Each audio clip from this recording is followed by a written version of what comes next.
Flash flooding in Mason City left a lasting impression on the community. We're set up to handle a foot to 18 inches of water.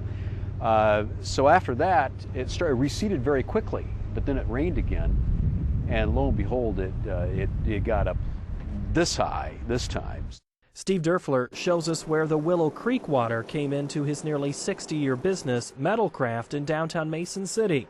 Well, our best hope is that we could get pumped out. We probably have about 3 feet of water, Doug. We have about 3 feet of water still. Still have 3 feet of water, yeah. We're hoping to get that down to He showed the governor on Monday.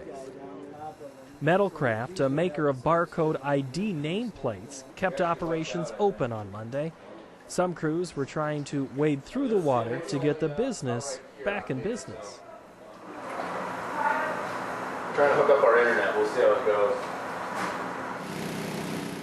All of this work was being done while water was still being pumped out of wet basements and into dry streets. Floodwaters of the Winnebago River overtook many parts of Mason City on Sunday.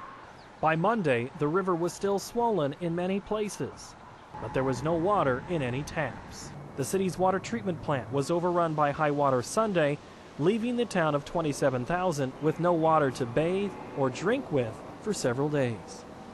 It went over the levee.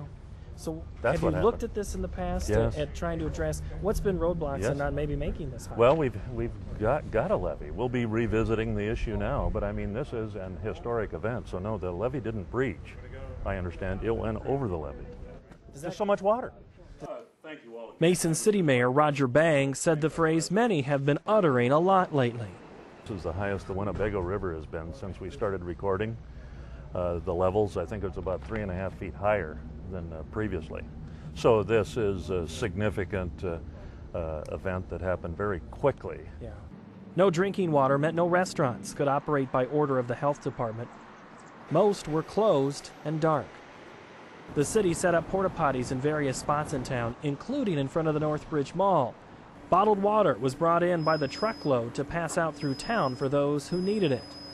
Throughout eastern Iowa, the story was played out again in large and small communities. Governor Culver has logged a lot of flight time this week looking at damage from the air. In northeast Iowa at Decorah, where record flooding occurred, breaking a 1941 record. On the Turkey at Elkader, another record flood remains behind, where several blocks were still underwater. The Cedar caused evacuations at Cedar Falls. It's also over Highway 218 and 58. It also set a record. Downstream at Waterloo, water flooded several areas along the floodplain, creating a big mess. Have you ever seen this river this high before? No.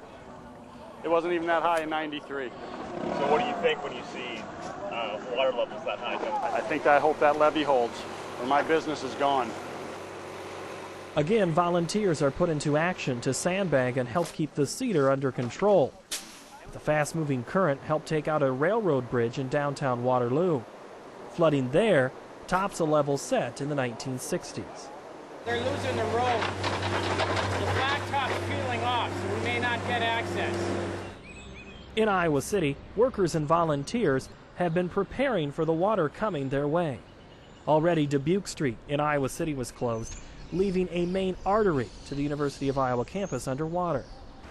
Businesses and homes were full of activity. No one was buying anything, just stockpiling sandbags as fast as possible. For some, it's too late to save the house. They wade through the flood to salvage possessions. For the moment, they have time, but the clock is ticking just up the Iowa River at the Coralville Reservoir.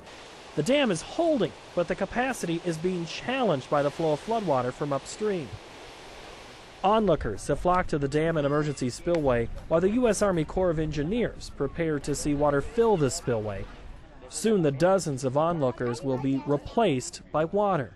That water goes downstream to Iowa City. Flood officials warn of any area impacted by the 1993 flood to take action sooner than later. Another reservoir, Saylorville, built to help flood control, is the focus of attention in Des Moines. Upstream, the Des Moines River has had high amounts of water, shutting down Highway 30 near Boone. That water is headed downstream. A week ago, You can see that water is nowhere near the emergency spillway, but those pneumatic crest gates were tested and put into place anyway at Saylorville. By Monday, water started to seep through and head downstream. Saylorville controls the Des Moines River, which flows through the heart of Des Moines. By Tuesday, the prep work was in full swing and sandbags were ready to handle the water flow. Downtown businesses and city officials are deploying procedures based on the lessons of 93. The hope is the damage of 93 will be avoided. The prospect is an even greater amount of water may be headed their way. In the country, thousands of acres of cropland in Iowa are underwater, waiting to see if the corn and soybeans put in will recover and grow to feed the big market demand for them. That impact is still being assessed and could be one of the lasting effects of the heavy rains and floods.